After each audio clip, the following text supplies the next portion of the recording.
This is a really great question, and I will give you the TLDR answer. First, face death.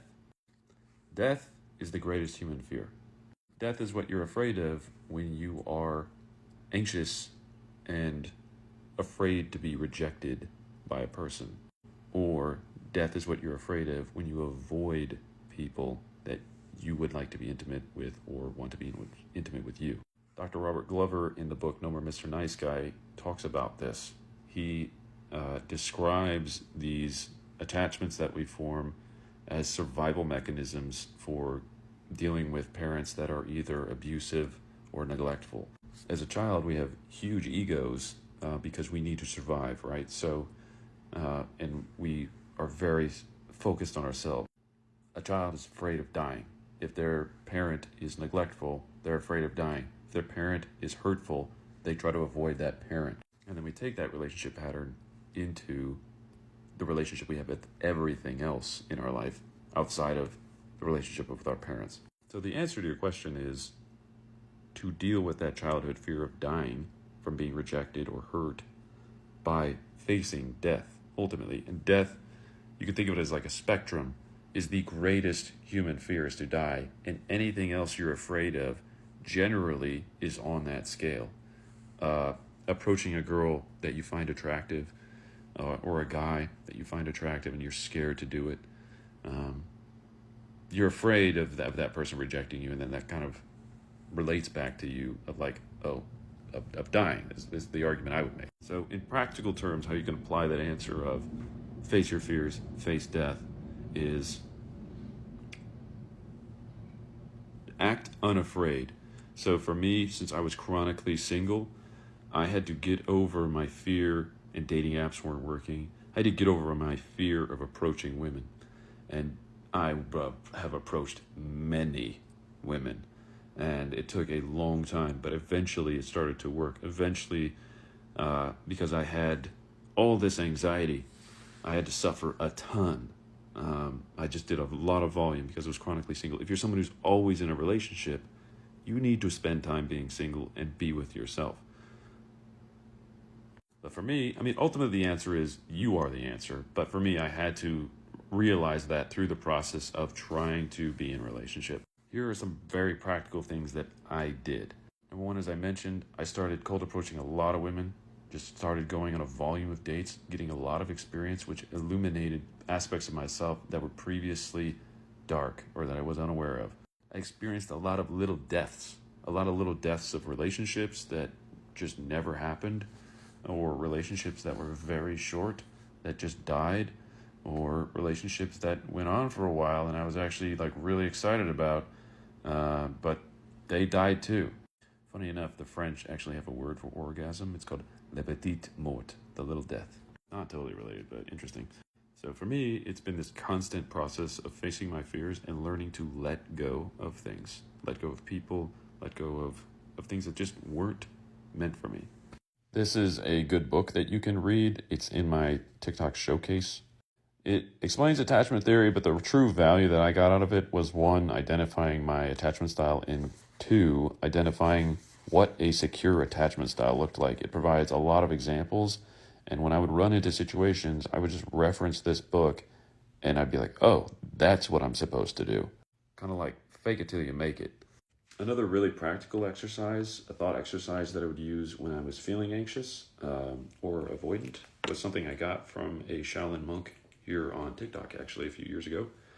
I'll see if I can do it. He was holding a necklace. This is my headphones. He's holding a necklace in front of him, and he says, you want to be just present with the necklace. If you try to pull something towards you, eventually it will go away from you. If you try to push something away from you, eventually it'll come towards you.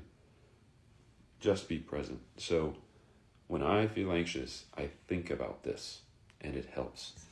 Knowing that if I'm trying to pull something into my life, I could very well be doing the exact opposite of what I want it to be.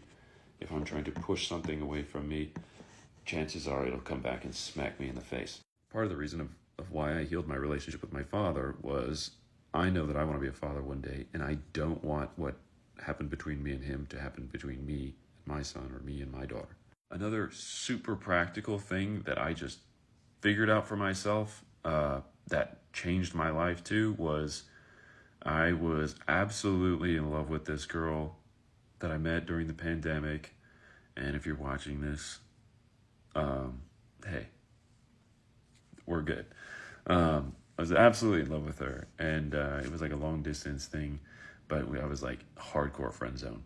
And my habit after things like that would not work out in my favor was to just block that person and just completely remove them from my life.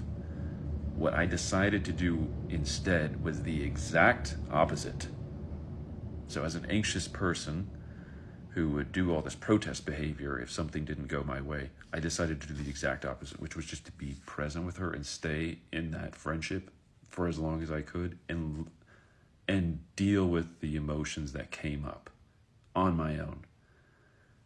Take full responsibility for them. And then I also realized what I was feeling towards her or about her had absolutely nothing to do with her and everything to do with me and the things that I was bringing into the situation. It was a very, there was a couple times where like that situation just hurt a lot. There's a real diagnosis where like your heart actually hurts like from a breakup. Like, keep in mind, I never dated this girl, but like we were very, very close for a while, just as friends. And when the dating thing became clear that it wasn't going to happen, like for a couple of days, my heart actually hurt. So like I was experiencing another death in a sort of way. So if you're an avoidant person, don't avoid.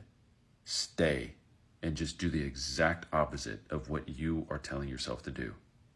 And as long as you're not being physically hurt, just stay for a while and see what happens.